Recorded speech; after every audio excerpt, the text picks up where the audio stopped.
What's happening? Brian Tong here, and welcome to the Apple Byte. It's all the good and bad stuff inside the world of Apple. We're back from Comic-Con 2011, and we were welcomed with open arms back at the office. Plus, I brought you some goodies back with me. But first, let's get to the show. Now, the MacBook Airs are here, and our CNET benchmarks rate the new 13-inch Air as one of the best-performing laptops on the market, even outdoing the 13-inch Pro. But what could possibly top that?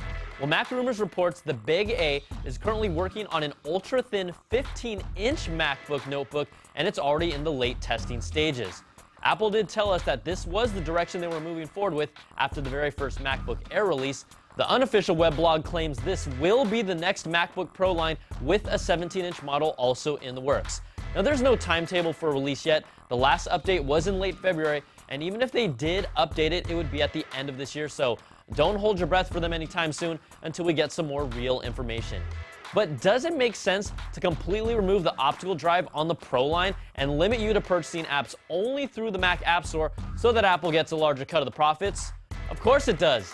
That's becoming the Apple way, and you might get a sexier form factor, but that's a bad Apple. Now look at what they did to the new Mac Mini. How many people are really going to buy that thing? It looks like a cool, shiny paperweight for $799. Now, it also looks like you won't be waiting too much longer for the next iPhone. That's if you believe the China Times, who have pinpointed the release to the second week of September. There are reports of Apple stores reaching out to past holiday and part-time employees to help out from the middle of August to the middle of September.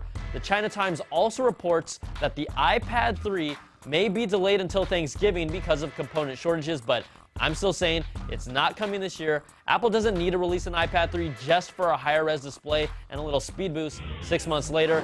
It just doesn't make sense. Now, with all those rumors, who can you really trust these days? Well, 9to5Mac reports Asian case manufacturers who have historically been on the money with unreleased Apple products are now shopping case designs for the next-gen iPhone. The case molds point to a larger display, a larger home button, and a thinner profile, and it's a similar source to the one that leaked the iPad 2 case designs. Also, up to this point, macOS X Lion seems to be a success after 1 million copies were downloaded on the first day alone. The number one issue that is probably driving you crazy is the inverted scroll directions that mimic devices like the iPhone and iPad. But if you want to turn it off so it functions the way you're used to, just go into your system preferences, then select the mouse settings, remove the checkbox, then you'll be back to what you're used to. Now, Lion also has some great features, but my personal recommendation is that if you're a high-end power user who does work with Photoshop, Final Cut, Pro Tools, or any high-end programs, don't do the update just yet.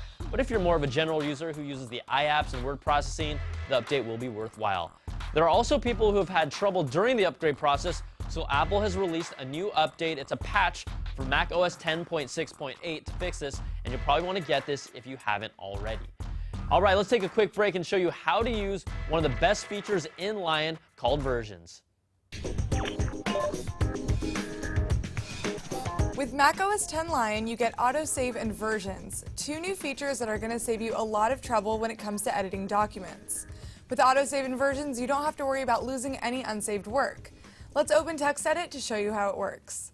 Once you make an edit, you'll see Edited show up at the top bar of the file. Click it and you'll see a little menu. Lock lets you lock the file so that no more changes can be made. It's useful if you want to create a template or just prevent your doc from being changed. If it is a template, you can use Duplicate in this menu to quickly create and open a copy of that file. Now, if you're editing a document and realize you want to get it back to the way it was when you opened it, click Edited and hit Revert to last saved version. Below that option is Browse all versions. Now that autosave backs up all your changes, you can browse all versions of a document. Click Browse all versions to see how it works.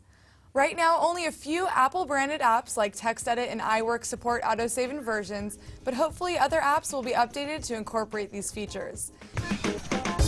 Thanks for that video. Now, in more fun news, we were away last week, so we weren't able to report about the fake Apple stores that were popping up in China that captured the look and feel of a real Apple store while selling authentic Apple products. You Chinese people are amazing. Now, the stores were so believable that even their own employees thought they were working for an actual Apple store.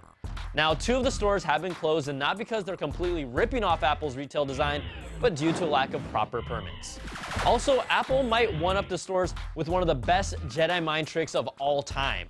According to a survey released by PriceGrabber, 35% of all respondents intend to purchase the iPhone 5 without seeing anything or knowing anything about the actual device.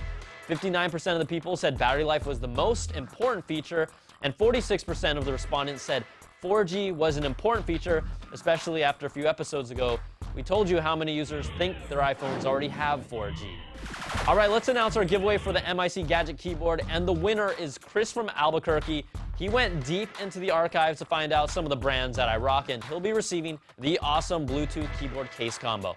And since we're back from Comic-Con, we have a killer giveaway thanks to our friends at Performance Design Products, or PDP, who also built the kick-ass Mortal Kombat arcade stick. They're hooking you guys, the Apple Biters, up with the official Captain America iPhone 4 cases like the one you see here, but you won't be able to throw it like a shield or protect yourself. Now, we have 5 iPhone cases for you, 3 iPod Touch cases to give away, so send us an email to the applebyte@cnet.com with your reason for why you deserve a case, and if you beg hard enough, you might get lucky. All right, that's going to do it for this week's show. Thanks for watching, and we'll catch you guys next time for another Bite of the Apple.